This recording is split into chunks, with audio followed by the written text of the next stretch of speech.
মাদারীপুরের শিবচর উপজেলা বিএনপির সাবেক সভাপতি এবং দলীয় মনোনয়ন প্রত্যাশী আলহাজ আবু জাফর চৌধুরীর বাড়িতে ঈদ পুনর্মিলনী ও বিএনপি নেতাকর্মীদের মিলন মেলা অনুষ্ঠিত হয়েছে।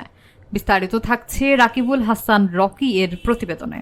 শনিবার দুপুরে শিবচরের কুতুবপুরে নিজ বাসভবনে এই আয়োজন করেন আবু জাফর চৌধুরী। মিলন মেলায় উপজেলা এবং ইউনিয়ন পর্যায়ের বিপুল সংখ্যক নেতাকর্মী উপস্থিত হয়ে অনুষ্ঠানের স্থান স্লোগানে মুখরিত করে তোলেন। অনুষ্ঠানের প্রধান অতিথি হিসেবে উপস্থিত ছিলেন মাদারীপুর জেলা বিএনপির যুগ্ম আহ্বায়ক এবং মনোনয়ন প্রত্যাশী সাজ্জাদ হোসেন সিদ্দিকী লাভলু, যুগ্ম আহ্বায়ক অ্যাডভোকেট জামিলুর রহমান মিঠু, সুপ্রিম কোর্টের আইনজীবী এবং কেন্দ্রীয় আইনজীবী ফোরামের সহ সাধারণ সম্পাদক রোকন উদ্দিন মিয়া, বিএনপি নেতা গুলজার হোসেন চিশতি এবং অ্যাডভোকেট সাইফুল কবির।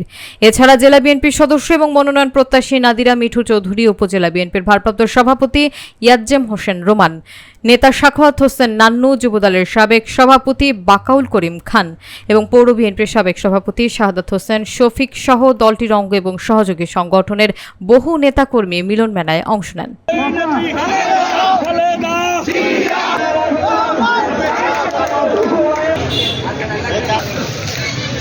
একটাই, সেটা হলো যে তৃণমূল পর্যায়ে সমস্ত নেতাকর্মীদের সঙ্গে আমাদের দেখা এবং তাদের সঙ্গে কুশল বিনিময় করা, এইটাই প্রধান উদ্দেশ্য। কারণ আমি বিশ্বাস করি এতে আমাদের মধ্যে ভ্রাতৃত্ববোধ এবং সম্পৃক্ততা বাড়বে এবং এটা আমরা দলের সংগঠন এবং দলকে আরও শক্তিশালী সুসংগঠিত করার কাজে লাগাতে পারবো।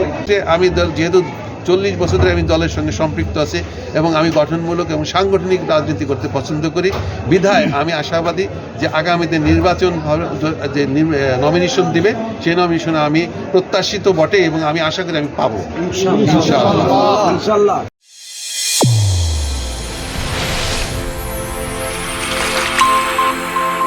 চ্যানেল A1 হৃদয়ের স্পন্দন।